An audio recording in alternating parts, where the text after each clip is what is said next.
Hello. सतसाई बहन जी, ये पूछना चाह रहे थे भगत जी। जी जैसे लाले ये शादी वगैरह में जैसे लड्डू वगैरह ये दे दिया मिठाई, तो ये खानी है कि नहीं खानी है भगत? देखो, पहले तो उनको मरना करना है, फिर भी अगर जबरदस्ती कोई रिश्तेदार अगर दे जाता है तो उस चीज का ध्यान रखना। सबसे पहले परमात्मा को भोग लगाना है, उसके बाद में हम उनका प्रयोग कर सकते हैं। ठीक है भगत जी। क्योंकि शादी कोई धार्मिक अनुष्ठान नहीं होता है, शादी एक मतलब मेल मिलाप वाला होता है प्रोग्राम। तो परमात्मा को भोग लगा दो और उसके बाद में अपना खा लो। और थोड़ा ध्यान रखो कि भाई जो मिठाई लेके आया है वो कितने रुपए तक की है, 100 रुपए की, 150 रुपए की, तो उतना पैसा। जैसे लड़की की शादी थी जी, तो ये कन्यादान वगैरह गा लाए थे जी, उसके बाद जैसे दे कर गया है। चलो ठीक है, उसका तो फिर ठीक है, क्योंकि वो तो फिर आपका लेन देन हो जाता है पूरा। हाँ जी, जैसे लड़की का था ये होटल में शादी थी जी, और कन्यादान वगैरह ये डाल आए थे जी। अच्छा अच्छा अच्छा, चलो ठीक है बहन, कोई दिक्कत नहीं, लेकिन मालिक को भोग लगा के ना फिर उसको ये अपना पता काम। तो नहीं था जी, बच्चों ने पहले ही खा ली सब जी। कोई बात नहीं, अनजाने में खा ली तो उसका कोई दोष नहीं है। परमात्मा को दंडवत करके समय याचना कर लो कि परमात्मा, जाने अनजाने में हमें मालूम नहीं था, माफ करो।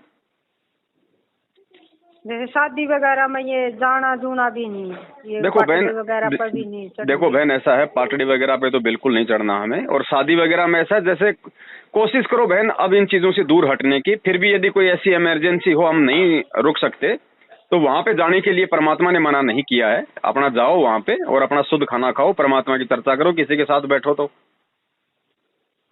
अरे एक और जी, जैसे ये बच्चे वगैरह हो जाए, जैसे ये वही आई बांड है जी, और जैसे लड़कियां ने ये कह दे भाई जैसे लड़का हो रहा है, ये भाई सोना देना है, सूट वगैरह देने हैं, ये लेने हैं कि नहीं मगर? देखो बहन, अब हमने ये सारी क्रिया नहीं करनी है। अब देखो, अगर हम पीछे नहीं हटेंगे तो फिर समाज कैसे सुधरेगा, परमात्मा का मिशन सफल कैसे होगा?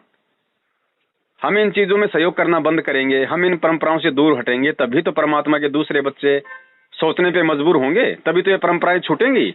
अब एक बात बताओ, जैसे गुरुजी ने कहा कि भाई हमने चमड़े से बनी कोई भी वस्तु का यूज नहीं करना है, क्योंकि चमड़ा जो है जीवित जानवरों की खाल को मतलब उतारा जाता है, फिर उससे बनाया जाता है, जीव हत्या होती है। तो गुरुदेव ने बताया कि जब तक हम उनको पहनना नहीं छोड़ेंगे तब तक लोग उनको बनाना कैसे छोड़ेंगे। ठीक है, तो इसी प्रकार बहन जी, ये जो फालतू की जो परंपराएं हैं, ये सिर के ऊपर बोझ है। अरे भैया, ये सिर के ऊपर बोझ है। तो जब तक हम इनसे पीछे नहीं हटेंगे, इनमें सहयोग देना नहीं छोड़ेंगे, तो बहन बताइए, ये फालतू की परंपराएं समाज से निकलेंगे कैसे? और जैसे जी घरा वगैरह चला जाओ तो जैसे सूट साट देव जी, ये भी लेने हैं? नहीं बहन, देखो ये बिल्कुल नहीं लेनी हमने, ये बिल्कुल बहन जी मना करना पड़ेगा। ये संघर्ष, कुछ चीजें ऐसी हैं जहां हमने संघर्ष करना पड़ेगा। और बहन, आपने केवल एक बार संघर्ष करने की जरूरत है। आप किसी एक रिश्तेदार के यहाँ पे एक बार थोड़ा सा दिल टाइट करके परमात्मा के आशीर्वाद से आप उनको मना कर दीजिए। बाकी रिश्तेदारों में अपने आप चर्चा हो जाएगी, कोई आपको उस चीज के लिए बाध्य करेगा ही नहीं। तो हिम्मत तो बहन एक बार अपने को करनी पड़ेगी, आज कर लो चाहे कल कर लो।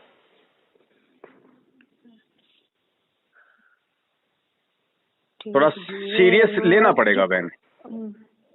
अब वही बात है, हम डॉक्टर के पास गए, हमें कोई रोग है, अब डॉक्टर ने कह दिया भैया तुझे ये चीज नहीं खानी, तुझे खट्टा नहीं खाना, तुझे मीठा नहीं खाना। बहन अब हमें अच्छे से पता है, रिश्तेदार चाहे कोई कितना प्यारा हो, अगर वो जबरदस्ती अगर रसगुल्ला अगर हमें मुंह में देगा ना, तो भी हम उसको मना कर देंगे, क्योंकि हमें पता है कि मुझे रोग है, डॉक्टर ने मना कर रखा है, खाऊंगा तो मुझे नुकसान होगा। तो जब हम एक शरीर के लिए इतना चिंतित हैं, तो बहन जी हमें आत्म कल्याण के लिए तो कितना चिंतित होना पड़ेगा।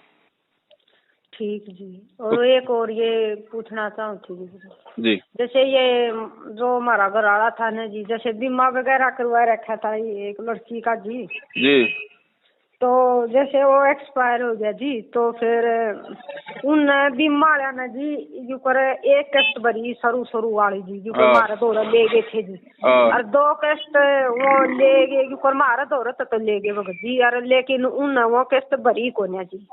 अच्छा, ये मामून पर जो से वो ये पीछे तो उन पर लेवांगे भगत जी, हमारा घर तजा रहे हैं, हमने ब्याज रुपये वो कर रखे जी, तो हम ब्याज रुपये लेवा जी, नू की नू माम जितनी हमारी पूंजी हवाले। देखो बहन, वो तो भरिया नहीं जी, मामने बीमा तो कुछ मिले को नहीं जी।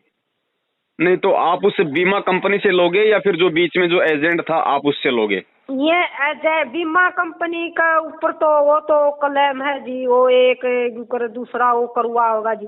जो ये एजेंट थे जी, जो घर तक पीछे लेके गए थे ना जी, न 2 किस्त भरी को नहीं जी, अपना दौरा रख गए जी। हाँ तो वो तो आप उसको एजेंट को फोन करो, उनको भैया हमने तो पैसा तुम्हें दिया है, हमें तो हमारा पैसा दो जी। ये इससे बात बदली तो वो हो रहा जी, वो 2 एजेंट है जी, वो उसका नाम ले दे है और वो उसका नाम ले दे है जी। देखो बहन, अगर कितने पैसे हैं?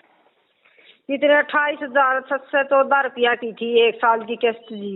अच्छा अच्छा अच्छा अच्छा। पिछले साल भी ले गया था जी, उसका पिछले साल भी ले गया था जी। देखो बहन, अगर नहीं भरी जी, हमने भी इंक्वायरी करवाई ना जी, भाई हमारा यू क्लेम क्यों नहीं पास हो रहा, तो पता चलिया भाई किस्तें नहीं भर रखी, एक किस्त भर रखी है शुरू की बीमा बना जब की जी। अब देखो बहन, वही है फालतू में, अब हम उनके ऊपर मुकदमा करेंगे, फिर हम टेंशन में, वो टेंशन में। तो देखो, अगर प्यार प्रेम से पैसे निकल जाएं तो आप उनसे निकलवा लो। जितना भी दे उतना ले लो बहन, जितना अपने भाग्य में है ना उतना परमात्मा अपने को दिलवा देगा। और अगर नहीं निकलता तो बहन फिर अपनी छाती को थोड़ा सा टाइट कर लो, छोड़ दो, सोचो हमने कुछ किया ही नहीं था बहन। लेकिन कोशिश करो जितना निकल जाए उतना निकलवाओ। मुकदमेबाजी नहीं करनी हमने किसी भी प्रकार की ना। ठीक है जी। और एक ये यू करे यू है ना जी, यू क्लेम वगैरह का यू करे, एक नू बोला भाई मैं थारा क्लेम पास करवा दूंगा, लेकिन मेरा लगत कुछ थोड़ा बहुत देना पड़ेगा। ना ना ना ना, बिल्कुल नहीं करना, चाहे हो ना हो। हमने रिश्वत ना लेनी है ना देनी है बहन, बिल्कुल भी। ये उल्टे काम तो हमने बिल्कुल भी नहीं करने, 1% भी। ठीक है भाई, जब हमें पता है कि जब हमारी किस्त भरी नहीं तो कंपनी कहाँ से क्लेम पास कर देगी, और कंपनी में यदि कोई क्लेम पास करवा रहा है तो फिर वो तो ले दे के करवाएगा, ले दे के करवाएगा, तो फिर हमारे बहन वो कर्म बिगड़ेंगे फिर वहां पे।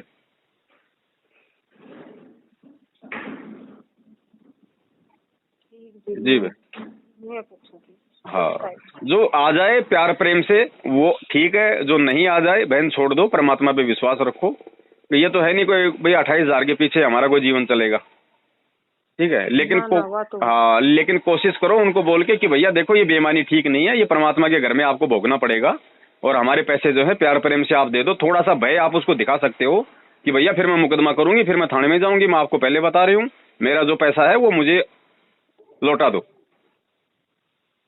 है ना। आप इस तरीके से आप अपने पैसे निकलवा लो।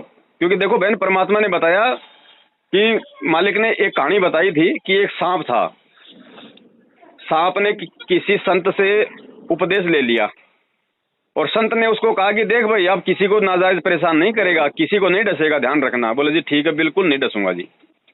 अब वो सांप ने डसना छोड़ दिया तो लोगों को मालूम पड़ गया भाई सांप ने तो काटना छोड़ दिया, सांप ने काटना छोड़ दिया। तो बच्चे भी उससे नहीं डरते, कोई नहीं डरता। लोगों ने उसके मार मार के पत्थर उसको अधमरा कर दिया बेचारे को। साल भर बाद में वो संत उधर से गुजर रहा था, और वो सांप बेचारा आधा बिल के बाहर आधा बिल के अंदर बेचारा अपना राम का नाम जप रहा था। तो संत ने उसको देख कर कहा, अरे भगत तेरे ये क्या हो गया भाई? बोले महाराज क्या करूं, आपने जो मुझे बात कही थी, आपने जो मुझे उपदेश दिया था, मैं तो उसकी पालना कर रहा था। आपने कहा था भाई तुझे कोई परेशान करे तो किसी को डसना मत। तो संत ने कहा, अरे बावड़े मैंने ये कहा था कि किसी को डसना मत, लेकिन ये थोड़ी कहा था कि जो मतलब फुकार भी मत मारना। अरे भाई, उसको डराने के लिए धमकाने के लिए थोड़ी सी मतलब फन उठा के फुकार तो मार देता, ताकि उसको थोड़ा सा जो मतलब भय बना रहता। अब तू बिल्कुल ही भगत बन गया सारा ही, तो लोगों ने तेरा नाजायज फायदा उठा लिया। तो बहन हमने जो है थोड़ा बहुत हमने इस तरीके से, ठीक है, हम कोई किसी का मतलब बुरा नहीं चाहते, हम किसी का बुरा नहीं करना चाहते, लेकिन क्योंकि ये समाज है बहन, ये समाज इतना बिगड़ा हुआ है, ये बिना भय के मानता नहीं है। तो थोड़ा बहुत हम इस प्रकार से एक मतलब डराने के तौर पे, हमारा मकसद उसका कुछ गलत करना नहीं है, ना हम उसका कुछ गलत करेंगे, लेकिन अपना पैसा निकलवाने के लिए थोड़ा सा हम उसको प्रशासन का, न्याय का, कानून का भय हम उसको दिखा सकते हैं। हो सकता है उस भय के चलते वो हमारे को हमारा पैसा वापस लौटा दे। ठीक है बहन? ठीक है। हाँ, सत साई बहन जी। सत साई।